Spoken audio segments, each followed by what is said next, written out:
आपणास हवे ते मिळाले नाही म्हणजे दुःख होते. अमुक हवे असे वाटूच देऊ नये. परमात्मा ठेवील त्यात समाधान मानावे. याचेच नाव वैराग्य. आपण विषयात बुडतो आणि पुन्हा विषयाचीच कामे धरली तर आपण अधिकाधिक नाही का बुडणार? विषयाची आस धरणे म्हणजे त्याचे दास होण्यासारखेच आहे. मनुष्य सुखाकरिता धडपड करतो आणि अंती दुःखमय अशा विषयाची आशा करतो. सुख त्यागात आहे, भोगात नाही हे पुष्कळांना पटत नाही. परिसाला लोखंड लागले म्हणजे त्याचे सोने होते, पण रुपयाचे काही सोने होत नाही. तसे आपण दीनाहून दीन म्हणजे अभिमानरहित झाले पाहिजे आणि असे झाले म्हणजेच परमात्म्याला अनन्य शरण जाता येईल. हे व्हायला त्याची कृपाच पाहिजे आणि ते नित्य भाकावे. एखाद्या गोष्टीने आपले मन अस्वस्थ होते ते का? त्या गोष्टीला आपण सत्यत्व देतो म्हणून.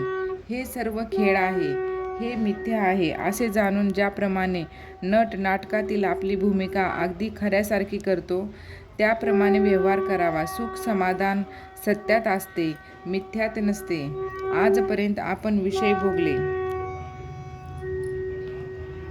त्यात आपले सुख झाले नाही, मग विषय मिथ्या आहेत याची भगवंताने तुम्हाला प्रचिती नाही का दिली? तरी सुद्धा तुम्ही या विषयातच प्रपंच कसा सुधरेल असा विचार करता. याला काय म्हणावे? जे दुःखमय आहे त्यात सुख कुठून मिळणार? 2 लहान मुली भातुकली खेळता. जी मुलगी गरीब होती तिने पोळ्या आणि गुळाचा मुरंबा केला, पण जी श्रीमंत होती तिने मात्र श्रीखंड आणि बासुंदी केली. पहिलीचा गुळंबा जितका पोट भरण्याला उपयोगी नाही तितकेच दुसरीचे श्रीखंडही उपयोगी नाही. तसे प्रपंचाचे खरेपण आहे. प्रपंच असण्यासाठी बायको आणि मुले याची गरज आहेच असे नाही.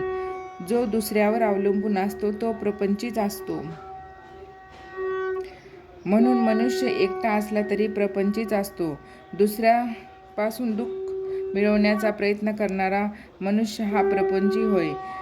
5 जण मिळून प्रपंच बनतो, त्यामध्ये प्रत्येक जण स्वार्थी असतो. मग सर्व सुख एकट्यालाच मिळणे कसे शक्य आहे? प्रपंचामध्ये अनेक वस्तू आहेत, पण भगवंताजवळ एकच वस्तू आहे. प्रपंचामध्ये कितीही वस्तू आणल्या तरी अपुऱ्या पडतात, कारण एका वस्तूच्या आणण्यामध्येच दुसऱ्या वस्तूच्या आणण्याचे बीज आहे. पण भगवंताचे तसे नाही. भगवंताची वस्तू एकदा आणली की ती पुन्हा आणायला नको असते. मनुष्याने शुद्ध हेतू ठेवण्याचा प्रयत्न करावा. हेतू शुद्ध असला की स्वाभाविकच कृती त्याला अनुरूप होऊ लागते आणि प्रगतीला मदत होते. हेतू हा विहिरीत असणाऱ्या झऱ्याप्रमाणे आहे. झरा गोड पाण्याचा असला म्हणजे विहिरीचे पाणी स्वाभाविकच गोड असते. म्हणून हेतू शुद्ध ठेवण्याची दक्षता घ्यावी आणि त्याकरिता रामाची प्रार्थना करावी. माणसाला देहरक्षणापुरते अन्न, वस्त्र आणि नाम घेण्याची बुद्धी असले की असमाधानाला जागा नाही. नको दैन्यवाने जिने भक्ती उणे, हेच रामरायाजवळ मागावे. पर्व काळात भगवंत कामधेनूचा अवतार घेऊन येतो.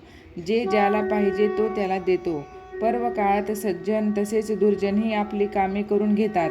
जारण मारण ही देखील पूर्व काळात शीघ्र साध्य होतात. आपण मात्र भगवंताचे कसे व्हावे हे पाहावे. शुभेच्छा धरावी, भावना जागृत करावी. काहीही कर, पण भगवंताचा विसर पडू देऊ नकोस असे भगवंताजवळ मागावे. आजवर कळत न कळत जे पाप झाले असेल ते नाहीसे कर, पुढे पुन्हा करणार नाही असे म्हणावे. म्हणजे मागील पापे नष्ट होतात. ज्याला विषयाची गोडी असते त्याला नाही परमार्थाची गोडी लागत. नरकातल्या किड्यांना नाही किळस येत. विषयी लोक प्रपंचात रंगून जाऊन साधू संतांची निंदा करतात. त्यांना मीच काय ते एक शहाणा मोठा असा अभिमान असतो.